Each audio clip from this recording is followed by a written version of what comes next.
കൂടുതൽ ടെക് വീഡിയോകൾക്കായി ഈ ചാനൽ സബ്സ്ക്രൈബ് ചെയ്യൂ. ചാനൽ അപ്ഡേറ്റ്സ് അപ്പോൾ തന്നെ അറിയാൻ വേണ്ടി ബെൽ ഐക്കൺ ക്ലിക്ക് ചെയ്യൂ. Hi all, welcome to tech Malayalam. Tech മലയാളത്തിൽ ഇന്ന് ഞങ്ങൾ വന്നിട്ടുള്ളത് ഇന്ത്യക്ക് അഭിമാനിക്കാവുന്ന ഒരു പുതിയ നേട്ടവുമായിട്ട്. ഐസർ സർവകലാശാലയിൽ അല്ലെങ്കിൽ ഐസറിലെ ഒരു കൂട്ടം ഗവേഷകർ എത്തിയിട്ടുണ്ട്. 2 മലയാളികൾ അടങ്ങുന്ന 8 അംഗ സംഘമാണ് പുതിയൊരു ചുവടുവെപ്പുമായിട്ട് മുന്നോട്ട് വന്നത്.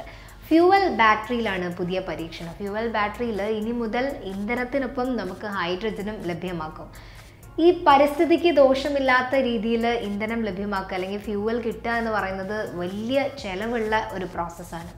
അപ്പോൾ ഈ ഒരു പ്രോസസ്സിൻ്റെ ചിലവും കാര്യങ്ങളൊക്കെ വളരെ കുറച്ചുകൊണ്ട് തന്നെ ലളിതമായിട്ടുള്ള രാസപ്രക്രിയയിലൂടെ കെമിക്കൽ പ്രവർത്തനങ്ങളിലൂടെ പരീക്ഷണത്തിലൂടെ എളുപ്പത്തിൽ നമുക്ക് ഇന്ധനം ഉണ്ടാക്കാം. ഇന്ധനം ഉണ്ടാക്കുക എന്ന് മാത്രമല്ല, ഇതിന് യൂസ് ചെയ്യുന്ന മെയിൻ കോമ്പോണൻ്റ് അല്ലെങ്കിൽ മെയിൻ വസ്തുവായിട്ടുള്ള ഹൈഡ്രജൻ ആണ് നമ്മൾ ഈ ഒരു ഇന്ധനം ഉണ്ടാക്കാൻ യൂസ് ചെയ്യുന്നത്.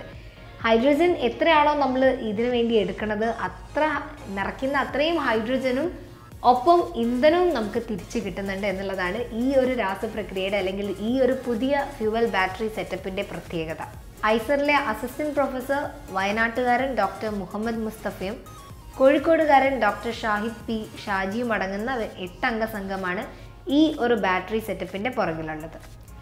അന്തരീക്ഷത്തിൽ ഇഷ്ടം പോലെ ഹൈഡ്രജൻ ഉണ്ടെങ്കിലും അത് എങ്ങനെ യൂസ് ചെയ്ത് അതേ അളവിൽ തന്നെ ഇത് നിലനിർത്തുക, ചെലവ് കുറഞ്ഞ ഒരു രീതിയിൽ ലളിതമായ രാസപ്രവർത്തനത്തിലൂടെ തുടങ്ങിയിട്ടുള്ള കാര്യങ്ങളൊക്കെ ഒരു ക്വസ്റ്റ്യൻ മാർക്കാണ്.